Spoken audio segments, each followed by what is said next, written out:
UP के बदायूं में MP MLA court ने बीजेपी के बिलसी विधायक हरीश शाक्य और उनके भाई और भतीजे समेत 15 लोगों के खिलाफ गैंगरेप और धोखाधड़ी के आरोप में एफआईआर दर्ज करने का निर्देश दिया है। अतिरिक्त मुख्य न्यायिक मजिस्ट्रेट ने पीड़िता के पति की याचिका पर सुनवाई के बाद यह आदेश जारी किया है, जिसमें जमीन विवाद से जुड़े एक मामले में न्याय की मांग की गई थी। कोर्ट ने सिविल लाइंस थाने को 10 दिन के अंदर मामला दर्ज करने और मामले की निष्पक्ष जांच करने के निर्देश दे दिए हैं। याचिकाकर्ता ने अपनी याचिका में कहा कि उसके पिता ने काफी समय पहले सिविल लाइंस थाना क्षेत्र के बुधबई गांव में पूनम लॉन के पास जमीन का एक टुकड़ा खरीदा था और विधायक शाक्य उस संपत्ति को खरीदना चाहते थे। पीड़ित के मुताबिक जमीन की कीमत करीब 18 करोड़ रुपए है, लेकिन याचिकाकर्ता और विधायक के बीच 16 करोड़ 50 लाख रुपए में सौदा तय हुआ था। विधायक ने लिखित समझौते के समय जमीन की कीमत का 40% और बाकी पैसा बैनामा के समय देने पर सहमति जताई थी, जिसके बाद शाक्य ने 1 लाख रुपए एडवांस दे दिए।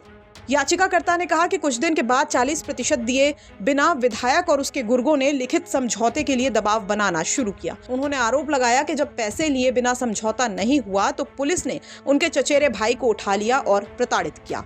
याचिकाकर्ता ने यह भी आरोप लगाया कि जब उन्होंने एक बिल्डर को जमीन बेचने की कोशिश की तो विधायक के लोगों ने उन्हें जमीन नहीं बेचने दी। याचिकाकर्ता का आरोप है कि पुलिस ने उन्हें 3 दिन तक हिरासत में रखा और पीटा। बाद में विधायक के लोग उन्हें पुलिस से छुड़ाकर अपने साथ ले गए और प्रताड़ित किया। उन्होंने आगे आरोप लगाया कि विधायक और उनके साथियों ने उनकी पत्नी के साथ सामूहिक बलात्कार भी किया। विधायक हरीश शाह के खिलाफ एक बात दायर किया है, उसमें आदेश हुआ है मुकदमे का, क्या है पूरा मामला बताइए। मामला ये कि हरीश शाह के विधायक जो है ना, ये 2022 में विधायक चुने गए थे। तो इन्होंने इनके भाई पहले से ही बड़ौआ पे भू माफिया है, बड़े स्तर पे। इनकी नज़र मेरे पे ज़मीन प्रॉपर्टी पर थी, तो उन्होंने उसको लेके कई बार हम पे दबाव भी बनाया लेने के लिए, लेकिन हमने बेचने से इनकार कर दिया इनको। इन्होंने इधर उधर से दबाव बनाने के बाद इन्होंने हमसे कहा कि दे दो, फिर हमने इनसे 80 लाख रुपये के इनसे रेट मांगे। फिर इन्होंने मना कर दिया। फिर उन्होंने हमारे घर पे आना शुरू कर दिया। आने के बाद इन्होंने कहा चल के मगर नहीं देनी है तो चल के घर पे हम विधायक जी से मना कर दो चल के।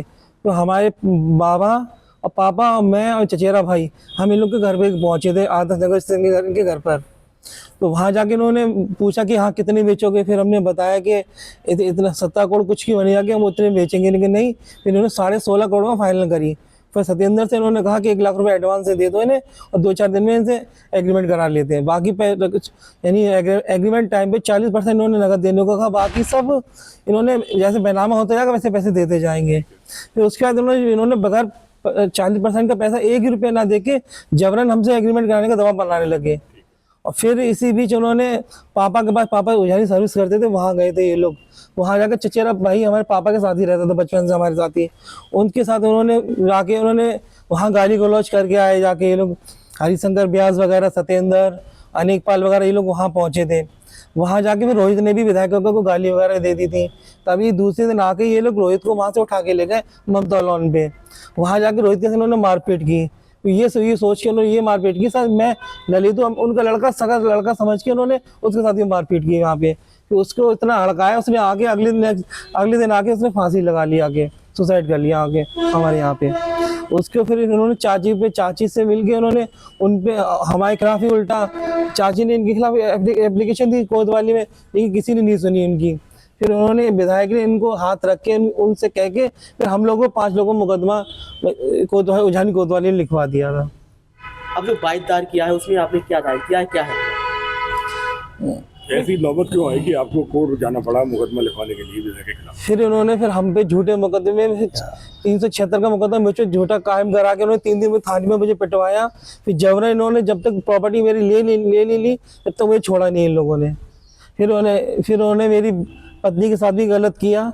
उसी से मुझे बर्दाश्त ना होने का फिर इनके ऊपर मैंने कार्रवाई करना शुरू की। बस। तो आपकी पत्नी के साथ कहाँ दुष्कर्म की घटना को अंजाम दिया गया था?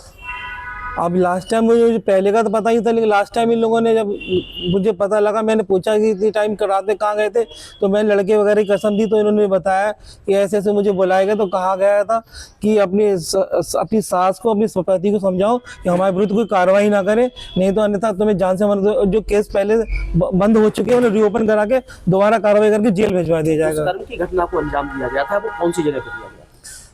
और पहली घटना के लिए जहाँ मुझे यहाँ से सिविल लाइन थाने से उठा के ये लोग ममता ले गए थे, वहाँ की मेरी पत्नी ने बताया वहाँ पे मेरे साथ एक बार किया गया, और दोबारा भी जल्दी में ही यहाँ कैंप कार्यालय में भी इन 2 लोगों ने बताया। मैंने कसम दी थी तो बताया कि आनंद प्रकाश अग्रवाल और हरीश साकी ने उसके साथ बलात्कार किया।